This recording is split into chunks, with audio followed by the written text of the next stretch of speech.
Yo he experimentado eso. He sentido a Dios llegar a mí y me ha revelado cosas y me ha dicho que diga cosas y la he dicho y es Dios obrando. Amén. ¿Verdad? ¿Dónde estaba Dios en ese momento? En mí.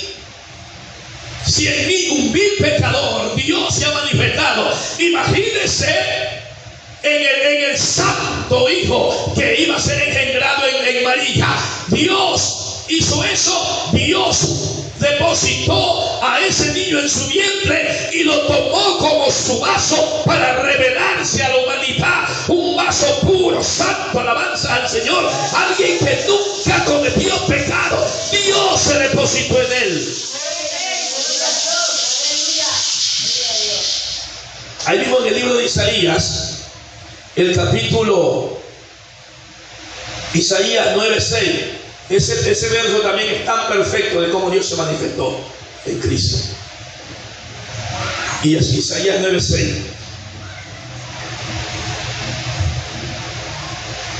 ¿Lo pueden leer en voz alta? A ver. Amén. Porque un niño no es nacido, hijo no es dado, y el principado sobre sus hombros. Y se llamará su nombre admirable, consejero, Dios fuerte, Padre eterno, príncipe de paz. Si se da cuenta, solo vea cómo están escritos, con qué D está escrito. Yo le pregunté a un testigo de Jehová en el Perú hace tiempo que tuvimos una gira por allá. Estamos en el parque en Tumbes ahí conversando y este testigo se metió a hablar y todo. Yo le digo, bueno, vamos hablando, y comenzó a decir cosas. Le digo yo, bueno, ¿cuántos dioses fuertes existen? Uno. Y le digo, y aquí dice que Jesús es Dios fuerte. ¿Cómo es eso? O sea, que ese niño que va a ser es Dios fuerte, ¿verdad? ¿Cuántos padres eternos tenemos? Uno. Y aquí dice que ese niño era Padre eterno. Digo, ahí uno debe escudriñar correctamente. Ahí usted ve esas gloriosas manifestaciones de Dios. Espíritu Santo, Hijo y Padre. Dios en Cristo reconciliado consigo mismo al mundo. O sea, aquí Él nos revela de que era el mismo que se iba a revelar en Cristo Jesús. La Biblia dice que sin sangre no hay remisión de pecado, ¿verdad? No hay remisión de pecado. Y la Biblia dice que Dios es Dios que salva, pero también dice que Jesús es el Salvador. Parece como que hay dos salvadores, ¿verdad? Pero lo que no entienden es que lo que había dentro de Jesús era la divinidad, era Dios, era el Padre. Lo que estaba afuera era aquel velo que iba a ser sacrificado. Porque Dios en su esencia no puede morir. Un espíritu no puede morir. Él podía venir en espíritu, pero un espíritu no muere. Tenía que ser algo que tenga sangre en carne y que sea sacrificado para poder redimir a la humanidad. Pero no había uno, dice que no había uno solo justo. Aún que haciendo el bien no peque, no había. Entonces Dios se crea un cuerpo y a ese cuerpo se le conoce como el Hijo de Dios. Aleluya. No es que fue engendrado en el cielo con Dios y una mujer allá arriba, no, repito, no se vaya a desviar como esta gente que dice que el Espíritu Santo es la mujer de Dios y que por medio de esa relación es que nació Jesús. Usted cree, Dios es espíritu, no es carne, no tiene esos deseos carnales, esas pasiones sexuales. No, Dios creó en el vientre de María, se depositó a ese hijo y Él se depositó dentro de ese niño. Pero ese niño, lo que había dentro era Dios, lo que había afuera era el Hijo de Dios, lo que estaba dentro era Dios con nosotros. Pues la gente solo podía verlo de afuera, y por verlo de afuera es que pasaba, pecaba. En Juan capítulo 14, ¿qué dice? Y ahí hay que leer bien para que entendamos, leer bien. Porque yo escuché una vez a un lector decir que Jesús dijo: yo soy el camino, la verdad y la vida, y nadie va al Padre sino por mí. No está así.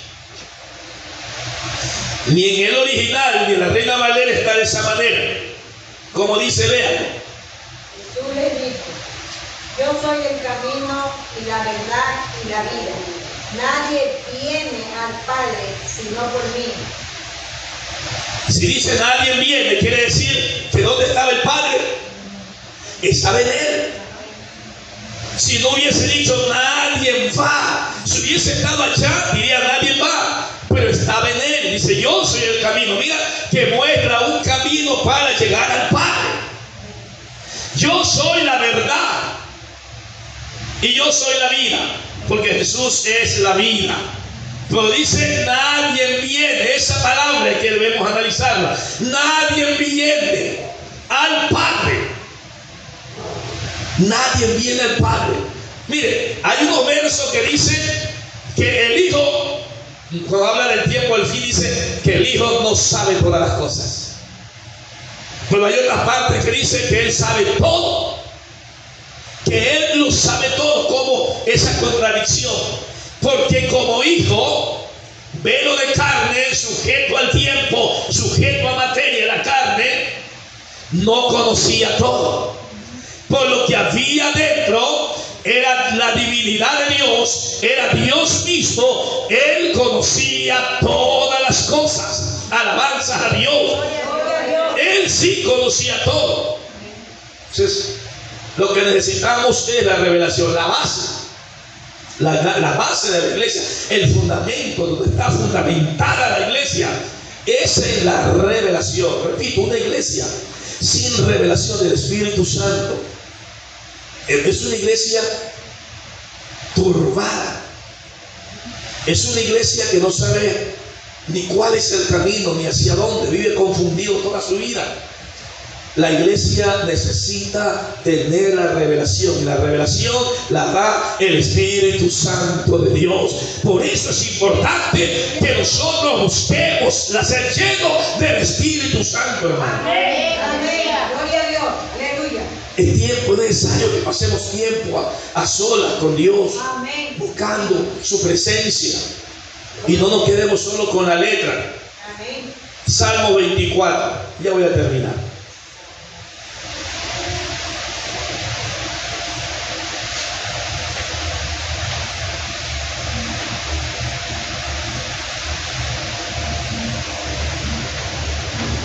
Salmo 24, 7. Alzad, oh puertas, vuestras cabezas, y alzaos vosotras puertas eternas, y entrará el Rey de Gloria. ¿Quién es este Rey de Gloria? El Señor fuerte y valiente, el Señor, el poderoso en batalla. Alzad, oh puertas, vuestras cabezas, y alzaos vosotras puertas eternas, y entrará el Rey de Gloria. ¿Quién es este Rey de Gloria? En la Reina Valera dice Jehová de los ejércitos. Él es el Rey de la Gloria, ¿verdad que así dice? Amén.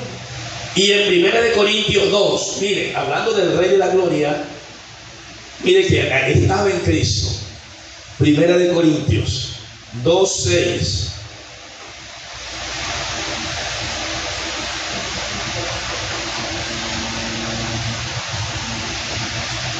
¿Ya lo tienen?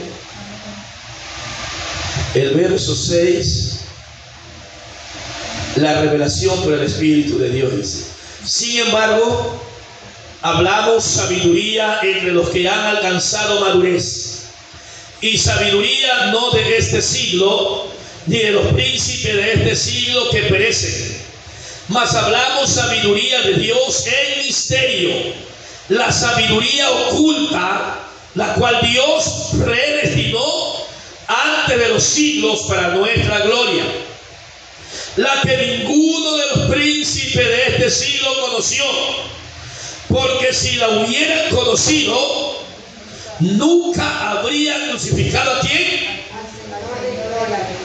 ¿Quién dice en Salmos que es el Señor de la gloria? Leímos hace un momento, ¿quién dice que era? Jehová de los ejércitos. En la Valera dice Jehová de los ejércitos. Y acá dice que ¿quién era? Jesús. Porque Dios estaba en Cristo reconciliando consigo mismo al mundo. Y eso, y cuando llegue el tiempo de la gracia, Él termina diciendo esto, cuando termine la gracia para los gentiles. Y cuando se revela a los judíos, miren, vámonos al libro de Zacarías. Cuando ya no haya gracia acá y la gracia vuelva a los judíos, porque la gracia tiene que volver al lugar de donde salió. La iglesia se va y se acabó la oportunidad, se acabó la gracia a los gentiles y la gracia vuelve a los judíos.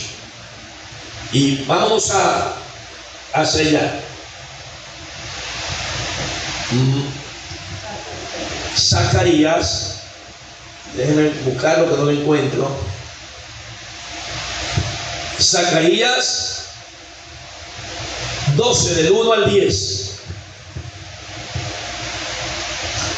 Profecía de la palabra del Señor acerca de Israel.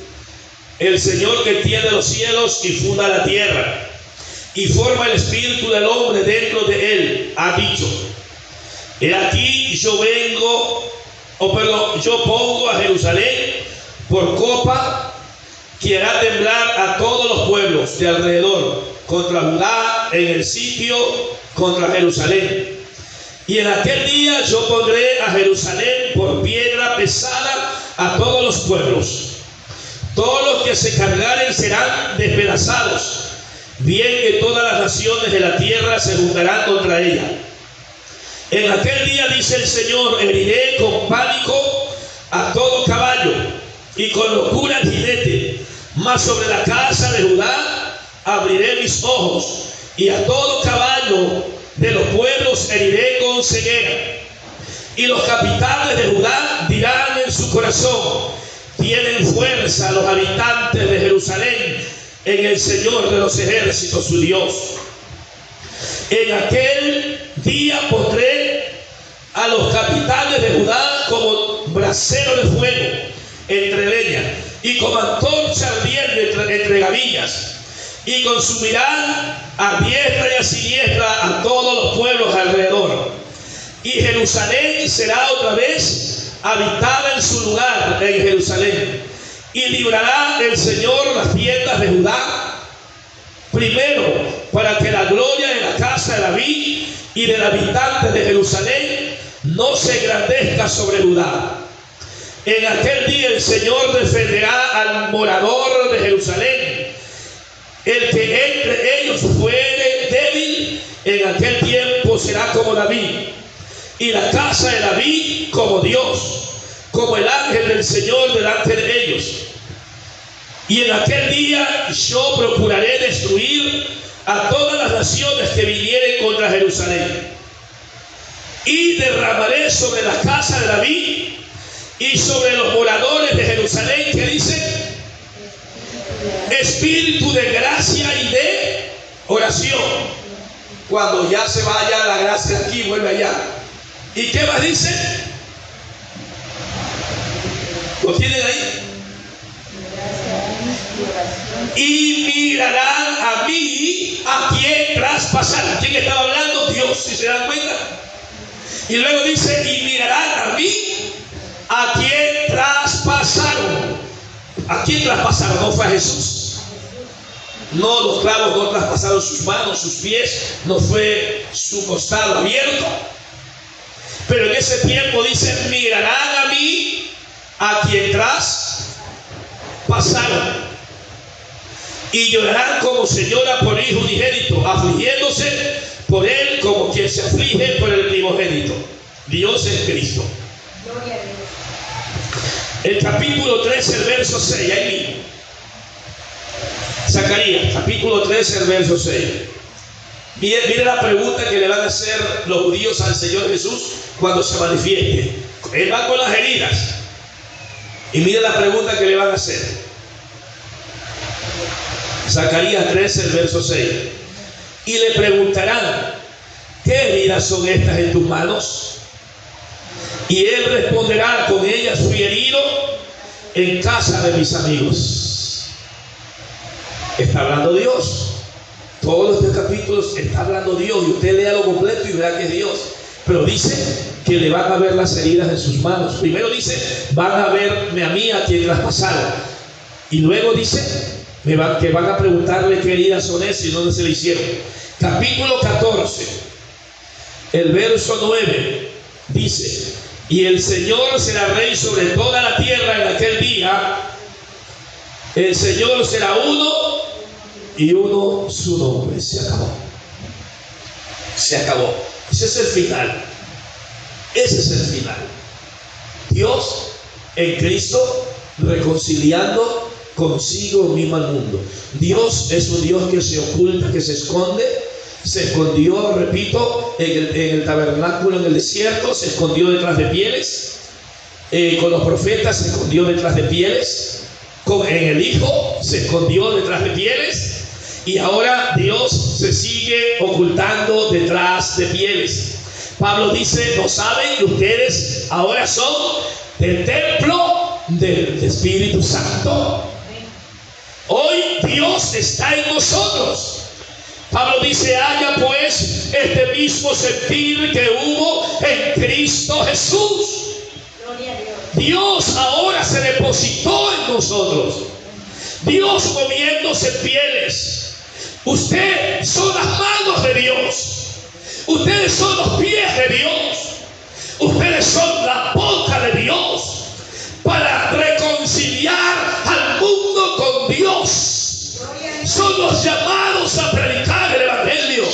Son los que Dios ha escogido para llevar el Evangelio a todas las naciones. Pero es Dios en ustedes, no son ustedes en Dios, sino Dios en ustedes. Alabado sea Dios en esta noche. Pero hay que movernos como que Dios esté en nosotros. Actuar como Dios actuó, ¿verdad? ¿Por qué piensa que el Señor no lo dejó que vayan y prediquen los apóstoles al principio? Repito palabras que dije hace unos días, que a veces pensamos que el ministerio de los apóstoles comenzó cuando los mandó de 2 en 2. Ahí no comenzó el ministerio de ellos. Estaba en una etapa de formación. El ministerio comienza cuando ya Él no está con ellos, sino en ellos. Acuérdense que al principio era Emmanuel, Dios con nosotros, Dios con ellos.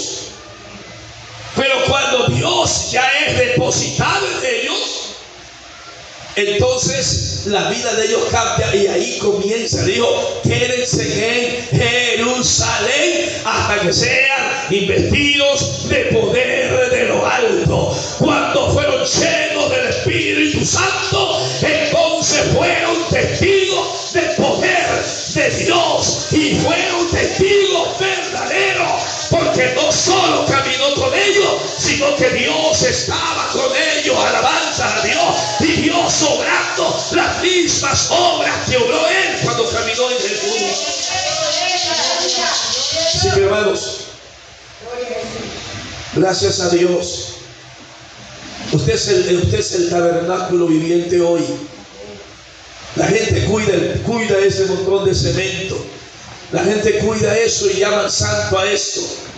Dios no habita en el cemento. Es bueno que se cuide todo este lugar, ¿verdad? Porque aquí venimos a ministrar a Dios. Aquí predicamos, la gloria de Dios viene acá y nos bendice. Pero Dios no habita en templos hechos por manos de hombre. Dios habita en nuestro corazón.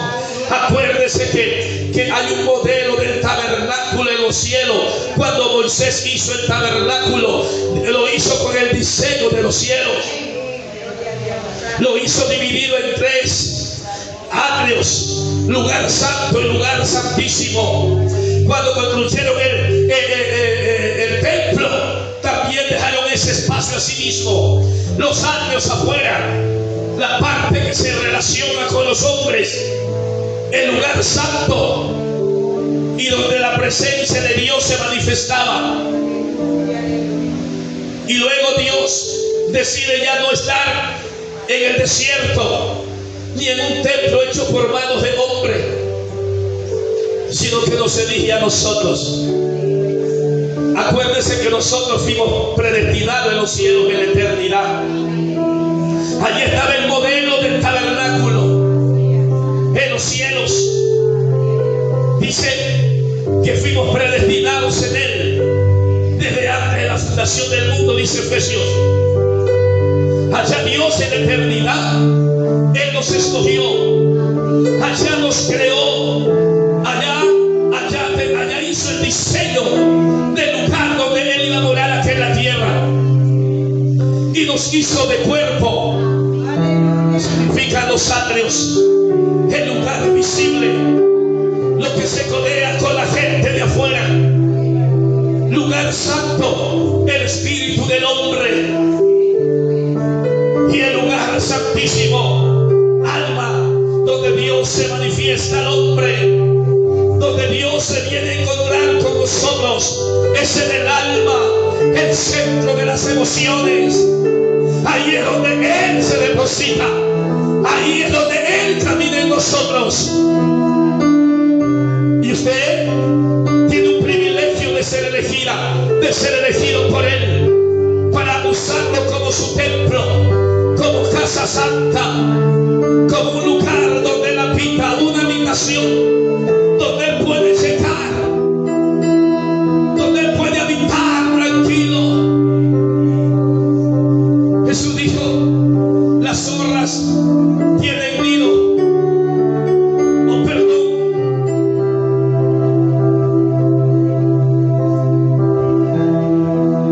las aves tienen nido, sí, ¿verdad? Las zorras tienen guaridas, animales tienen donde recostarse, pero dijo Él que el Hijo del Hombre no tiene donde recostar su cabeza. El Hijo del Hombre no tiene donde recostar su cabeza. Él vino a buscar un lugar donde habitar. Él creó un lugar donde habitar, y ese lugar es usted. Ábrale su corazón, permítale que Él viva en su vida, recíbalo con agrado, deleítese con Él en su vida, deje que Él sea su Dios, deje que Él sea su Señor, deje que Él sea, y resplandezca que la gloria del Dios que está en usted alumbre en este lugar de tinieblas, lleve luz al perdido. La luz no se enciende para ponerla debajo de una cama, la luz se enciende y se la pone en un lugar elevado donde pueda alumbrar. Muestra el camino a la humanidad, muestra el camino. Jesús es el camino, enséñale la vida. Jesús es la vida, que nadie puede llegar al Padre si no es por ese camino. Si alguien quiere llegar al reino de los cielos, enséñale el camino. Padre, gracias te damos, mi Rey, soberano Dios. Gracias por esta noche preciosa. Gracias, Señor, por tu palabra. Oramos pidiéndote, Señor, que apasiones, Señor, nuestro corazón, que nos apasiones por tu presencia, Señor, y que nos movamos conforme sea su voluntad. Úsanos, Señor, para encender la luz, llevar vida a los muertos, libertad al cautivo, Señor amado. Muchas gracias, Padre eterno, en el nombre de Jesús. Amén, amén. Denle una ofrenda de aplauso al Padre eterno. Gloria al Señor. Tomen sus lugares, por favor. Gracias a Dios. Gracias a Dios porque podemos gozarnos un momento, un tiempito en su palabra. Mire, hoy está un hermano por aquí. Yo voy a dejar que se presente. Anda de visita por aquí. Denle su saludo a los hermanos.